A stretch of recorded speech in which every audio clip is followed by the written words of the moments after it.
But the next question comes in from another member of our Discord as I scroll up to try and find it. Because it's about a veteran in this league who provides great leadership to his team. And Mandar is asking, do you think Damian Lillard is the clear number 2 best shooter in the league after Steph? Does anyone else currently have a claim to the number 2 spot? Because I think it's a unanimous decision that Steph Curry is the greatest shooter in the NBA right now, if not potentially of all time. But who's your top 3 in order in terms of shooters of the basketball? And that's a, you know, I've never really thought about it. Because it's not just catch and shoot, it's shooting off the dribble as well. Because that's what makes Steph the best. Not only can he pull up and shoot, he plays off the ball enough as well to get to his spots, catch and release. Dame plays primarily with the ball in his hands. Klay Thompson, on the other hand, is a catch and shoot kind of guy most of the time.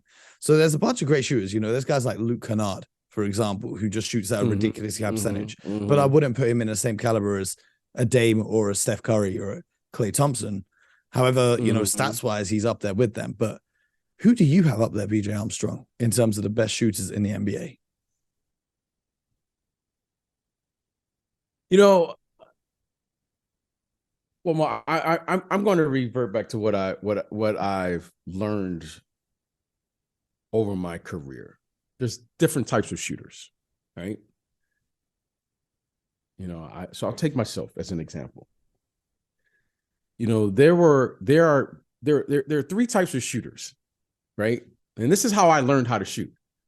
I had a coach tell me this once. He said, "Son, there are 3 types of shooters, and I'm going to give you the option to figure out which one you are." He says, "First, there are some guys who can create shots. Some guys, you know. So, for example, the late Kobe Bryant, Michael Jordan, Kevin Durant, George Gervin, Kevin Durant. Those guys can just create shots. There's nothing there, Mo. Jason Tatum. They can just create a shot. Okay. Then there are guys," he said, the second type of shooter is those guys who make open shots. He didn't say shoot open shots. He said they make open shots. Okay. Reggie Miller, Ray Allen, Chris Mullin, Steve Kerr. Yo, those guys. I think Ray could get his own shot too in his peak, but that's he could.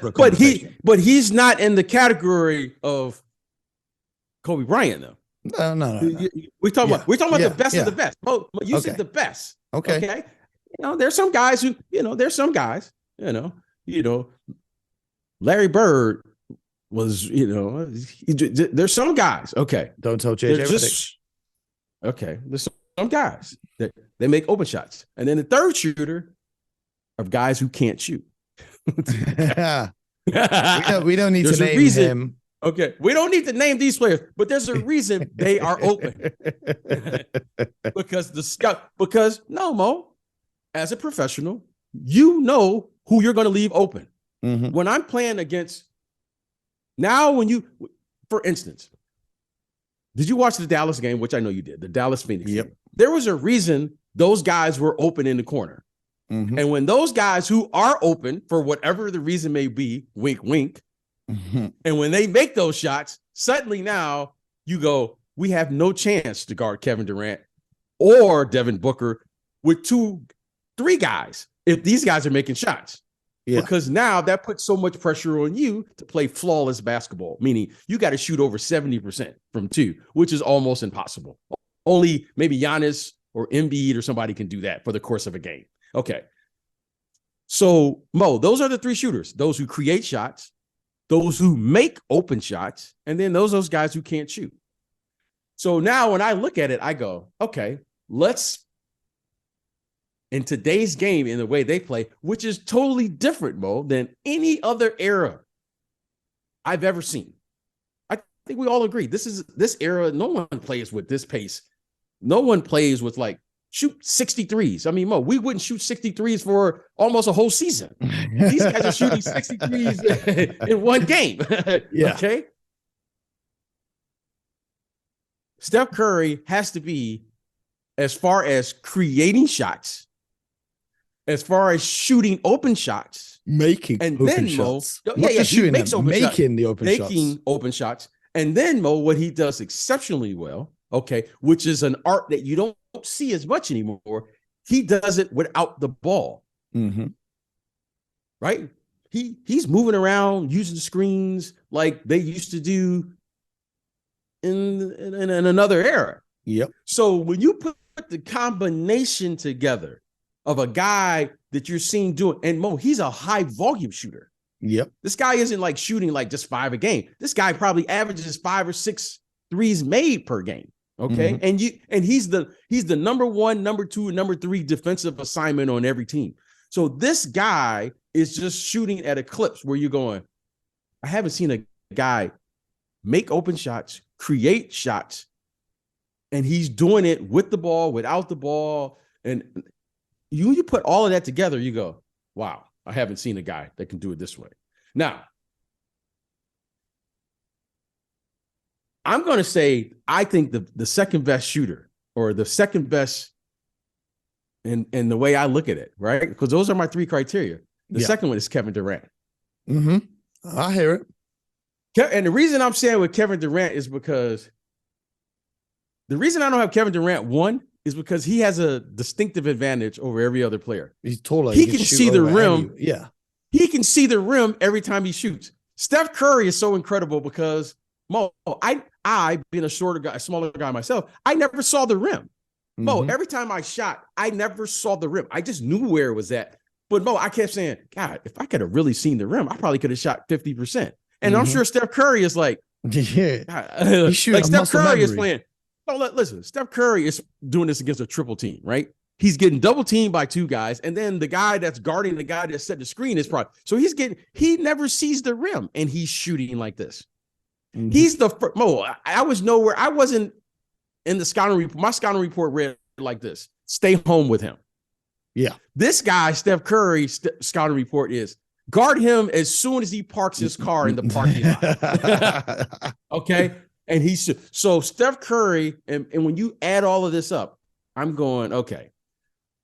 Kevin Durant can see the rim, and he is an incredible shot maker, though. I mean, Mo, the guy makes shots that are so difficult that now it's becoming like I watched him in the last game, Mo, you played great defense on him.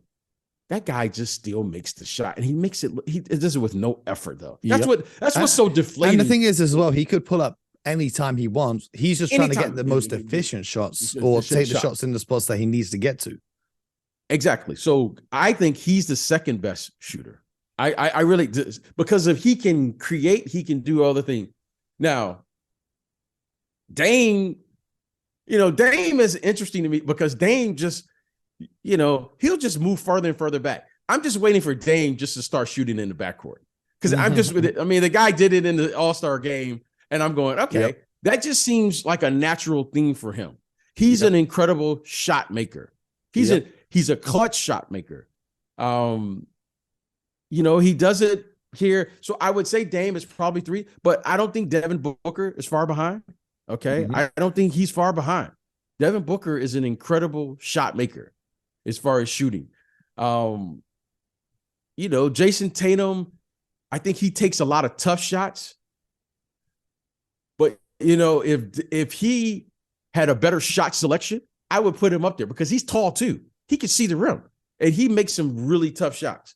So I would say those are like my 5 guys. You know what I mean? So run me through them in order from 5 to 1. Steph Curry. Yeah, 1 to 5. Kevin Durant. Yeah. Steph Curry. Kevin Durant. Damian Lillard. Okay. Devin Booker. Okay. And then Jason Tatum. Okay. Because those guys. Now, Jason Tatum, he just takes tough shots. He just takes really tough shots to me. He takes tough shots. However, when I put the combination of creating a shot, because it's also a responsibility to be able to create an open shot and create space. That's a talent, Mo. Yeah. That's a talent. You know what I mean? That's a real talent. Because it's not just 3-point shooting as well. The mid-range is important when it comes to being a shooter. As Mikal Bridges is demonstrating in Brooklyn right now. Yes. And,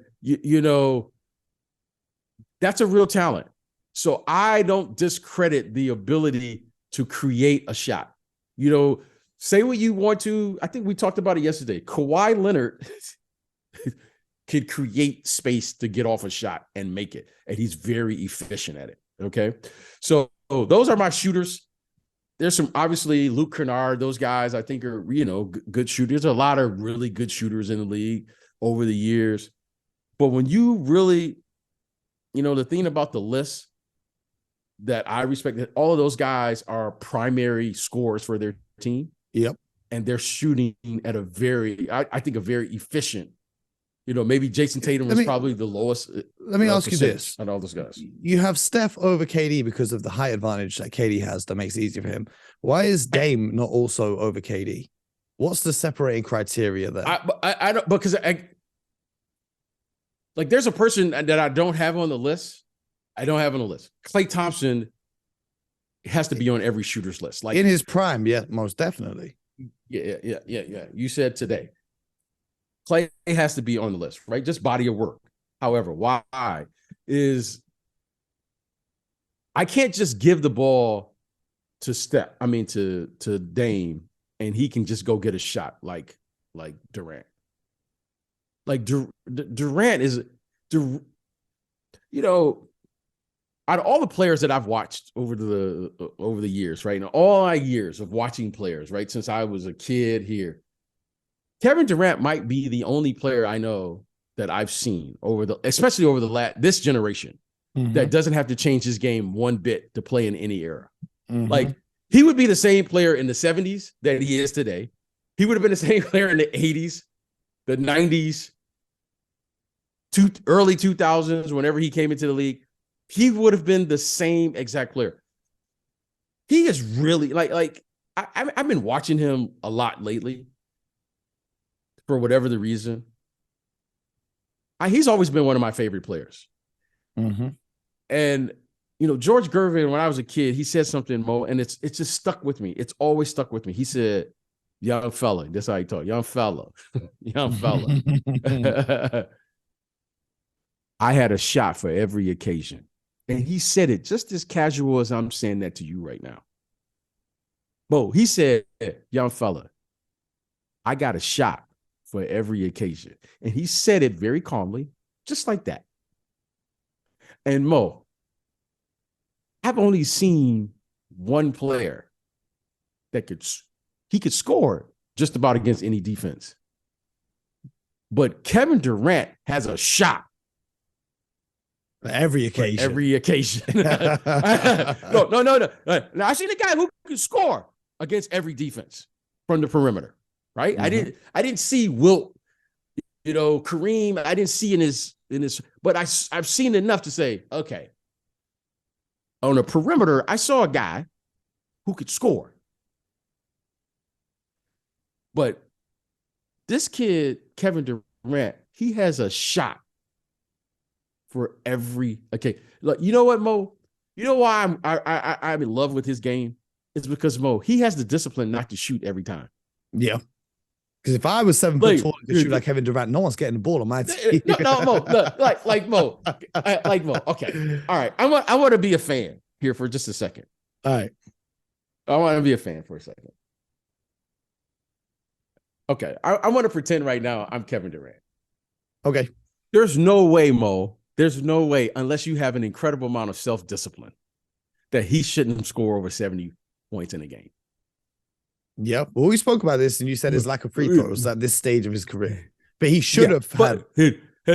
Mo, there's no way. Probably a better way to phrase. He could have easily had 70 throughout his career. Mo, there's no reason at some point he shouldn't have just scored 70 just because. Well, we'll see next time he plays the Houston Rockets, he might just get it. Well, he's taking, you know what's funny? He's taking less shots now than he did in Brooklyn. Just because he's such a efficient student of the game. He's such a good basketball player. I just watch him now and I go, this guy really, really knows how to play. Mo, I think he's the only player, in my opinion, that wouldn't have to change his game not one bit. Mo, he wouldn't have to change his game one bit to play in any era, and he would have been the same player. You know what I mean? Like, like for instance, Giannis. Giannis would have to change his game a little bit to play in that era. He would have to change his game because he wouldn't just be running like dunking on people like he's doing now. He would have to change his game. LeBron would have to change his game. Do I think he would be efficient? Absolutely. Do I think he would be one of the best? Absolutely. But he would have to change his game. Kevin Durant, he wouldn't have to change nothing. He could shoot. He could guard. He could play. He could play with other players. He could play in a system. He could play isolation. He could play fast, slow, however you want to do it. He wouldn't change anything. I just think he is perhaps the only other player I could say this about, other than George Gervin, who the first one I heard it from. Okay. He's got a shot for every occasion. He has a shot for every. Okay, some of the shots he made against Dallas, it was simply It was like art. It was like poetry. And you knew they were going in when he took them. Even the tough ones, you knew they were going.